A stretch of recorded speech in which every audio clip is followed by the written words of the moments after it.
Друзья, приветствую вас на канале Словения с Хельга White. И перед тем, как мы начнем обсуждать с вами новости уходящей недели, призываю вас подписаться на мой канал, поставить лайк этому видео и поделиться своим ценным мнением в комментариях.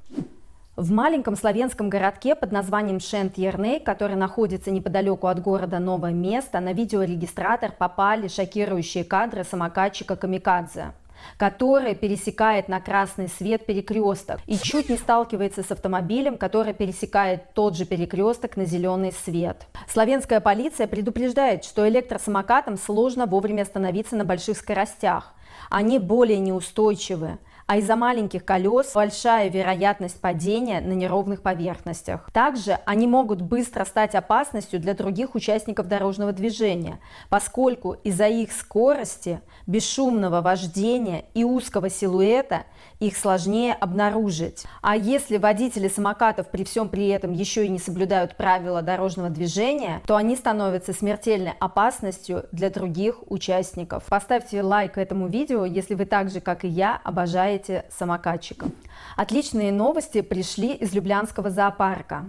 В Люблянском зоопарке появилось 2 сибирских тигра. Напомню, что сибирский тигр – самый крупный хищник из семейства кошачьих, и по данным их осталось всего лишь 500 особей во всем мире. Теперь в Люблянском зоопарке будут проживать 2 таких тигра. Самку зовут Ариса, а самца зовут Уссури. Самка приехала из польского зоопарка, а самец из Норвегии. Работники зоопарка надеются, что тиграм удастся дать потомство, но пока они привыкают к новой обстановке. Еще отличная новость пришла из Люблянского зоопарка. У кошачьих панд родился детеныш, но пока он находится в логове. Работники зоопарка обещают, что, скорее всего, его можно будет увидеть уже в сентябре.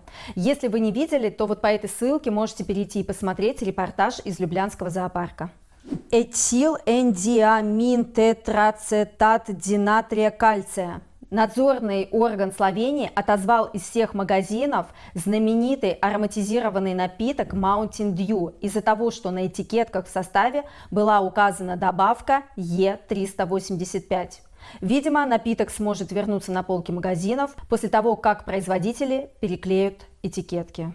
Словенские студенты завоевали по 2 золотые и 2 серебряные медали на Международной олимпиаде в Бразилии по астрономии и по астрофизике, с чем мы их и поздравляем. Некоторые собственники недвижимости по всей стране случайно обнаружили, что в их недвижимости без их ведома зарегистрированы иностранцы, которых они в глаза не видели. У некоторых собственников в квартирах был зарегистрирован не 1, а даже несколько иностранцев. Но каким образом и по какому праву были зарегистрированы иностранцы в их жилье, неизвестно. Сейчас расследованием занимается полиция. Видимо, существует некий лайфхак, по которому иностранцы умудряются зарегистрироваться в Словении, а другая сторона получить за это деньги. Но, как выясняется, хозяин не получает ничего. Друзья, приближается 1 сентября, и хочу поздравить родителей, учителей и учеников с началом учебного года. Надеюсь, он будет легким и плодотворным. И в конце традиционно новости погоды от Алисы. Алиса, какая погода будет в понедельник в Любляне? Завтра в Любляне от плюс 18 до плюс 30. Дождь. Спасибо, Алиса. Без проблем. Помогать вам мне в удовольствие.